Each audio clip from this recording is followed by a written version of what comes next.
दुर्गमासुर, हमारे परम मित्र, संसार के समस्त नाग जड़ अवस्था में तुम्हारे समक्ष तुम्हारी रक्षा के लिए उपस्थित हैं। और अब इस संसार में ऐसा एक नाग भी शेष नहीं है जो सचेत अवस्था में है।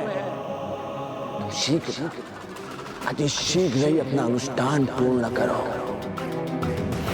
और इस संसार में अजर, अमर, अविनाशी बन जाओ और हम बन जाएंगे नागलोक के राजा।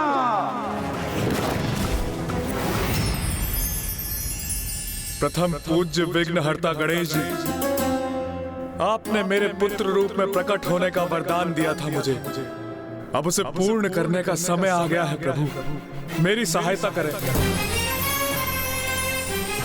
नागों की रक्षा के लिए एकमात्र पुत्र गणेश ही कर सकता है, क्योंकि मूलाधार चक्र के स्वामी तुम हो। इसीलिए नागों की रक्षा का दायित्व तुम्हारा है पुत्र गणेश। इसीलिए नागों की रक्षा का दायित्व तुम्हारा है पुत्र गणेश।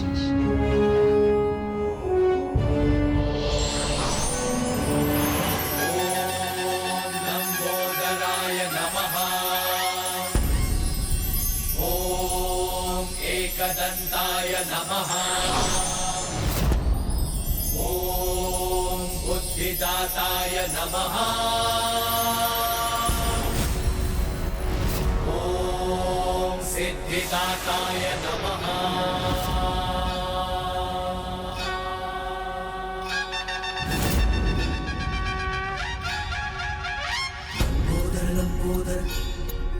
क्या हुआ नाग? प्रथम पूज्य गणेश का लंबोदर अवतार धारण करने का समय आ गया है।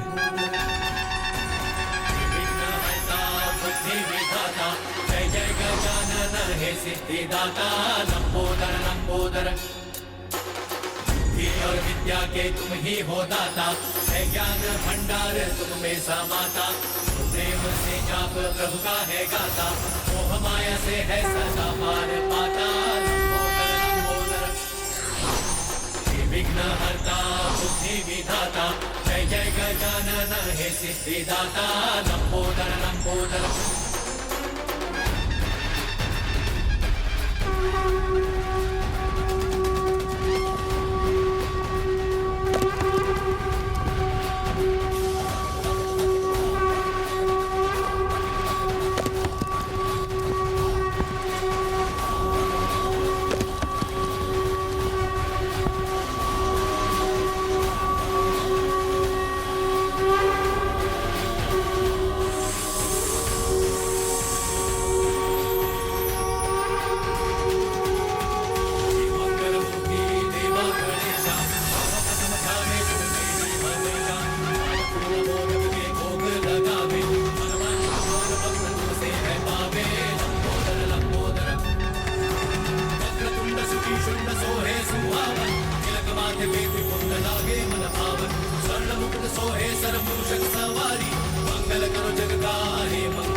गणेशं लंबोदरं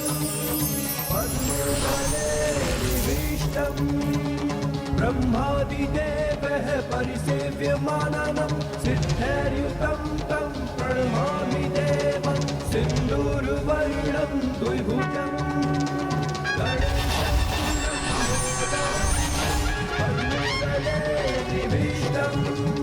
ब्रह्मादिदेवः परिसेव्यमाननं सिद्धैर्युतं तं प्रणमामि इस संसार के सभी जीवों के जन्म के समय उसकी कुंडलिनी शक्ति और चक्र सुप्त अवस्था में होते हैं,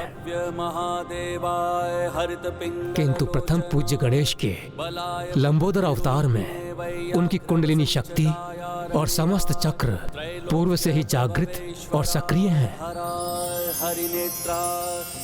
यही तो उद्देश्य है गणेश के लंबोदर गणेश अवतार का। सभी सुप्त पड़े नागों को ही नहीं, उनकी कुंडलिनी शक्ति को जागृत करने का भी दायित्व निभाएगा और उसका लंबा उदर उसकी अत्यंत अद्भुत और दिव्य लीला के उजागर होने का भी कारण बनेगा। भीमाय भीम पराक्रमाय शेषनाग जी, आपको दिए वरदान के अनुसार अवतार ले चुका हूँ मैं। अब मैं वहाँ शीघ्र पहुँचकर आपको और अन्य नागों को मायासुर की माया से मुक्त कराऊंगा। आपको और अन्य नागों को मायासुर की माया से मुक्त कराऊंगा। ये कैसा अनिष्टकारी आभास हुआ हमें, जैसा किसी ने हमारे विनाश की घोषणा की हो।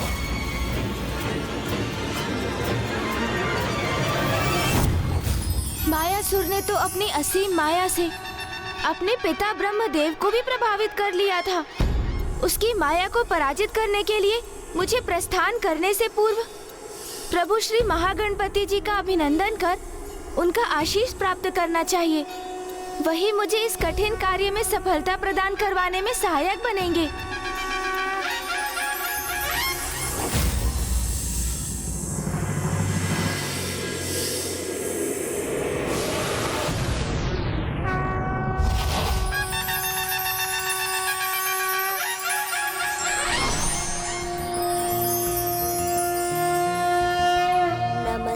ब्रह्मरूपाय विष्णुरूपाय ते नमः। नमस्ते रुद्ररूपाय करिरूपाय ते नमः। विश्वरूप स्वरूपाय नमस्ते ब्रह्मचारिणे भक्तप्रियाय देवाय नमस्तुभ्यं विनायक। महागणपति जी, ये आपकी कैसी अद्भुत लीला है। इसके पीछे क्या संकेत छिपा है मेरे लिए? ये उस परम सत्य का सूचक है पुत्र गणेश, जिसे संसार के अधिकांश जीव देखने और समझने में असमर्थ रहते हैं।